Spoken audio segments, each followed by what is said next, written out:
नमस्कार, मैं प्रेयसी और आप देख रहे हैं हमारा प्रोग्राम यूपी में आज ये है वायरल। आज बात उन खबरों की जो यूपी में सुर्खियों में बनी हुई हैं। वंदे मातरम विवाद पर स्वामी यशवीर जी का बयान खूब वायरल है, जिसमें उन्होंने वंदे मातरम ना कहने वालों की नागरिकता रद्द करने की बात कही है। इसके अलावा अमरोहा में बिना कागजों के रह रहे बांग्लादेशी दंपत्ति की गिरफ्तारी ने हलचल मचा दी है। वहीं छोटे कद वाले संतोष और नरेश की हिम्मत की कहानी लोगों को प्रेरित कर रही है। इसके अलावा ललितपुर मेडिकल कॉलेज में फर्जी डिग्री पर नौकरी का मामला सामने आया है। लखनऊ में एक प्रेम कहानी धमकियों के कारण खतरनाक मोड़ ले चुकी है। तो चलिए फिर शुरू करते हैं। वंदे मातरम को लेकर जारी विवाद के बीच पीठाधीश्वर स्वामी यशवीर जी महाराज का एक बड़ा बयान सामने आया। सोशल मीडिया पर वायरल हो रहे एक वीडियो में स्वामी यशवीर जी महाराज ने वंदे मातरम का विरोध करने वालों पर कड़ा रुख अपनाते हुए कहा कि भारत में रहना होगा तो वंदे मातरम कहना होगा, और अगर वंदे मातरम नहीं कहना होगा तो पाकिस्तान जाना होगा। स्वामी जी ने ये भी मांग की है कि भारत सरकार ऐसा कानून बनाए कि जो भी वंदे मातरम का विरोध करे उसकी नागरिकता रद्द कर दी जाए, वोट देने का अधिकार खत्म कर दिया जाए और सरकारी सुविधाएं बंद कर दी जाए। इसके साथ ही उन्होंने और क्या कुछ कहा, सुनिए। वंदे मातरम का विरोध हो रहा है और ये वही विरोध करने वाले हैं जो 1947 में जिनके पूर्वजों ने वंदे मातरम का विरोध किया था और विरोध करते हुए ये भी कहा था कि हम हिंदुओं के साथ नहीं रह सकते क्योंकि हमारी सभ्यता अलग है, मजहब अलग है, हमारी विचारधारा अलग है, इसलिए हमें अपना अलग देश चाहिए। और 1947 में उन्होंने अपना पाकिस्तान नाम का दूसरा देश ले लिया और 5 करोड़ यहाँ पर रह गए। और जब 5 करोड़ यहाँ पर रह गए तब बिल्कुल चुप थे, लेकिन जब इनकी संख्या बढ़ी, संख्या बढ़ते ही अपने ही उन पाकिस्तान मांगने वालों के पद चिन्हों पर चलते हुए इन्होंने फिर वंदे मातरम का विरोध प्रारंभ कर दिया। और वंदे मातरम का विरोध करते हुए ये अलग देश की मांग भी कर सकते हैं। तो इसलिए मैं भारत सरकार से कहना चाहता हूं कि ऐसा कानून बनाया जाए जो वंदे मातरम का विरोध करे, उसकी नागरिकता भी खत्म हो, वोट देने का अधिकार खत्म हो और उसकी सारी सुख सुविधाएं बंद कर दी जाए और ये घोषणा कर दी जाए वंदे मातरम कहना होगा, भारत में रहना होगा, वंदे मातरम नहीं कहना होगा तो पाकिस्तान जाना होगा।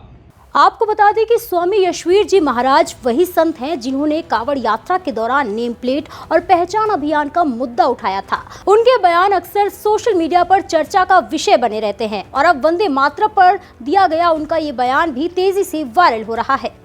अमरोहा से एक बड़ी खबर सामने आई है। मंडी धनौरा इलाके में पुलिस ने एक बांग्लादेशी महिला रीना बेगम और उसके पति राशिद अली को हिरासत में लिया। जानकारी के मुताबिक दोनों भारत में अवैध तरीके से रह रहे थे। मामला इसलिए चर्चा में आया क्योंकि इसमें कुछ पहलू सीमा हैदर केस से मिलते जुलते हैं। गुरुवार को पुलिस को मोहल्ला कटरा सुनहरी मस्जिद के पास रहने वाले राशिद अली के बारे में सूचना मिली। बताया गया कि वो सऊदी अरब से लौटकर करीब 2 महीनों से रीना नामक महिला के साथ रह रहा था और महिला का व्यवहार संदिग्ध था। पुलिस ने तुरंत दोनों को थाने बुलाकर पूछताछ शुरू कर दी। शुरू में महिला ने खुद को पश्चिम बंगाल की रहने वाली बताया, लेकिन उसकी बातें संदिग्ध लगने पर खुफिया विभाग को जानकारी दी गई। जांच में रीना के पास से निकाह की रसीद मिली। इसके बाद पता चला कि उसका असली नाम रीना बेगम है और वह बांग्लादेश के ढाका जिले की रहने वाली है। उसने बताया कि दोनों की शादी सऊदी अरब में हुई थी। अक्टूबर 2025 में रीना नेपाल के रास्ते भारत आई और राशिद के साथ अमरोहा में रहने लगी। यहाँ सबसे बड़ा सवाल ये उठता है कि रीना भारत कैसे और क्यों आई। यही वो एंगल है जहां मामला सीमा हैदर केस से मिलता जुलता दिखता है। सीमा हैदर भी नेपाल के रास्ते भारत आई थी। दोनों मामलों में समानताएं हैं। नेपाल मार्ग से प्रवेश, बिना वैध दस्तावेज भारत में रहना, किसी स्थानीय व्यक्ति के साथ रहना और निकाह को आधार बनाकर रुकने की कोशिश। अमरोहा मामले में भी ये देखा जा रहा है कि क्या ये सिर्फ कपल का मामला है या इसके पीछे कोई नेटवर्क की साजिश है। पुलिस ने रीना बेगम के खिलाफ विदेशी अधिनियम के तहत और राशिद अली पर विदेशी नागरिक को अवैध रूप से शरण देने का आरोप दर्ज किया है।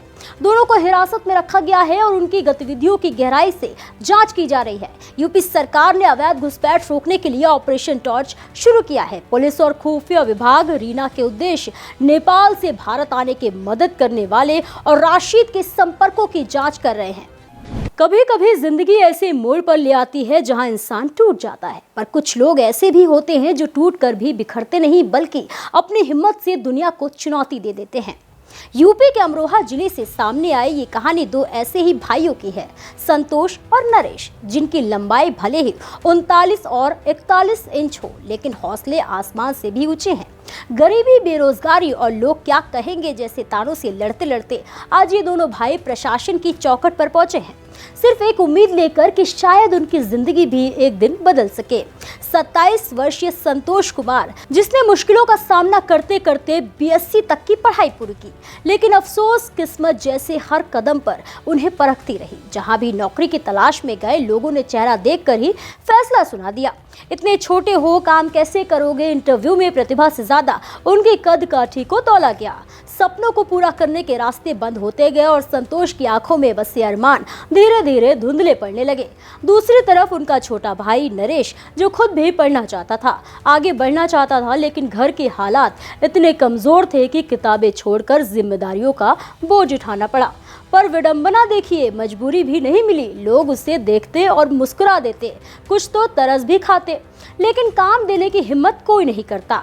दोनों भाइयों की मजबूरियां अब घर की चार दीवारों में नहीं समा पा रही थी और इतनी मजबूरी, इसी उम्मीद और इसी संघर्ष को लेकर वे अमरोहा कलेक्ट्रेट पहुंचे।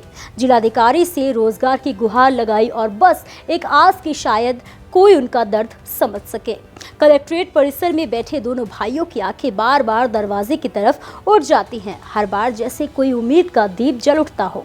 शायद आज हमारी बात सुनी जाएगी, शायद आज हमारी किस्मत बदलेगी। कहाँ से आए हैं और किस समस्या की शिकायत को लेकर जिलाधिकारी के पास आ जा पाए? मैं ग्राम लठमार मजर से आया हूँ और मैं रोजगार के लिए मैम के पास आया था। क्या नाम है आपका? संतोष कुमार। उम्र कितनी है आपकी? मेरी उम्र 27 साल है। एजुकेशन क्या है आपकी? मैंने बीएससी कर रखी है। कौन सी नौकरी की तलाश में हैं आप? जो भी रोजगार दे। क्या नाम है? नरेश कुमार।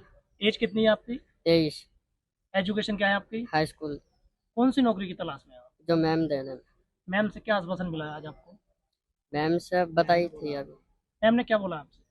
मिलेगा, रोजगार सेवक मिल जाएगा। इन दो भाइयों की कहानी सिर्फ बेरोजगारी की कहानी नहीं, ये उस चीज की कहानी है जो तब महसूस होती है जब कोई आपकी काबिलियत नहीं, आपके रूप को आंकता है। ये उस दर्द की कहानी है जो तब चुभता है जब मेहनत आपकी होती है लेकिन मौका किसी और को मिल जाता है। लेकिन इन दोनों ने हार नहीं मानी। यही तो इंसान की खूबसूरती है। मुश्किलें चाहे जितनी भी हों, उम्मीद का हाथ कभी नहीं छोड़ना चाहिए। उत्तर प्रदेश के ललितपुर मेडिकल कॉलेज से एक हैरान करने वाला मामला सामने आया है। यहाँ एक डॉक्टर पिछले 3 साल से अपने जीजा डॉक्टर राजीव जैन की डिग्री पर काम कर रहा था। ये मामला तब सामने आया जब उनकी बहन और डॉक्टर सोनाली सिंह ने शिकायत दी। डॉक्टर सोनाली सिंह ने लिखा कि उनके पति डॉक्टर राजीव जैन की डिग्री का गलत इस्तेमाल कर यह डॉक्टर मेडिकल कॉलेज में नौकरी कर रहा था। उन्होंने फोटो और दस्तावेज मिलान कर जाँच की मांग भी की है। इस मामले के उजागर होने के बाद आरोपी डॉक्टर ने खुद ही नौकरी से इस्तीफा दे दिया। बताया गया है कि आरोपी ने पहले रुड़की से आईटीआई की डिग्री भी की हुई थी। मेडिकल कॉलेज के प्रिंसिपल डॉक्टर मयंक शुक्ला ने कहा कि आरोपी डॉक्टर सिर्फ सीसीयू में हेड ऑफ डिपार्टमेंट के अधीन काम करता था। उसे कोई संवेदनशील काम नहीं दिया गया था। उन्होंने बताया कि उसके काम में किसी को कोई नुकसान नहीं हुआ। मुख्य चिकित्सा अधिकारी ने बताया कि इस मामले की जांच के लिए 3 डॉक्टर की टीम बनाई गई है। जांच पूरी होने के बाद एफआईआर भी दर्ज की जाएगी। मामला सामने आने के बाद अब सवाल उठ रहा है कि फर्जी डिग्री वाले डॉक्टर को कैसे नौकरी दी गई और उसके दस्तावेजों की सही तरह से जांच क्यों नहीं हुई। ये घटना मेडिकल कॉलेज की भर्ती प्रक्रिया पर भी सवाल खड़ा करती है। साथ ही ये दिखाती है कि भविष्य में डॉक्टर्स की भर्ती में कड़ी जांच और सतर्कता की जरूरत है। लखनऊ के पारा थाना क्षेत्र में गुरुवार की रात एक प्रेम कहानी ने खौफनाक मोड़ ले लिया। लक्ष्मी थापा और आकाश कश्यप की कहानी 1 साल पहले शुरू हुई थी, जब दोनों की मुलाकात एक ऑर्केस्ट्रा इवेंट में हुई। शुरुआत में प्यार और दोस्ती की यह कहानी बेहद रोमांटिक लग रही थी। आकाश ने खुद को समझदार और प्यार करने वाला दिखाया और लक्ष्मी ने उसे दिल खोल कर अपनाया। लेकिन धीरे धीरे प्यार का यह रिश्ता डर और हिंसा में बदल गया। लक्ष्मी ने देखा कि आकाश नशे का आदी है और उसके कई आपराधिक कृत्य सामने आए। उसने दूर रहने का फैसला किया, लेकिन आकाश का प्यार अब खतरे में बदल गया। उसने लक्ष्मी को धमकियां देना शुरू कर दिया। उसने कॉल्स और मैसेजेस के जरिए परेशान भी किया। गुरुवार की आधी रात ये प्रेम कहानी एक दर्दनाक घटना में बदल गई। आकाश ने लक्ष्मी के घर में घुसकर उसे गोली मार दी, उसके कमरे में तोड़फोड़ की और मारपीट भी की। लक्ष्मी की बहन और पड़ोसियों की मदद से उसे अस्पताल पहुंचाया गया। डॉक्टरों के अनुसार लक्ष्मी की जान खतरे से बाहर है, लेकिन उसका कंधा और हाथ गंभीर रूप से घायल हुए हैं। ये घटना हमें ये याद दिलाती है, प्यार केवल समझदारी, सम्मान और विश्वास पर ही टिक सकता है। जब जुनून, नशा और हिंसा प्यार में खुलने लगते हैं तो वह संबंध जानलेवा भी बन सकता है। परिवार और समाज की सुरक्षा भी उतनी ही महत्वपूर्ण है जितना प्यार। लक्ष्मी अभी अस्पताल में ठीक हो रही है और पुलिस आरोपी की तलाश में जुट गई है। ये कहानी हमें ये सिखाती है कि सच्चा प्यार कभी किसी पर हिंसा और भय थोपता नहीं है। तो ये थी आज की वो बड़ी खबरें जो पूरे उत्तर प्रदेश में चर्चा का विषय बनी हुई हैं।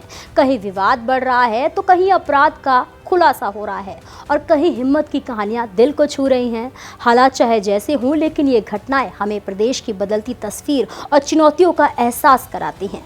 फिलहाल के लिए इतना ही। ऐसे ही और भी तमाम खबरों को देखने के लिए देखते रहिए भारत एक्सप्रेस यूपी।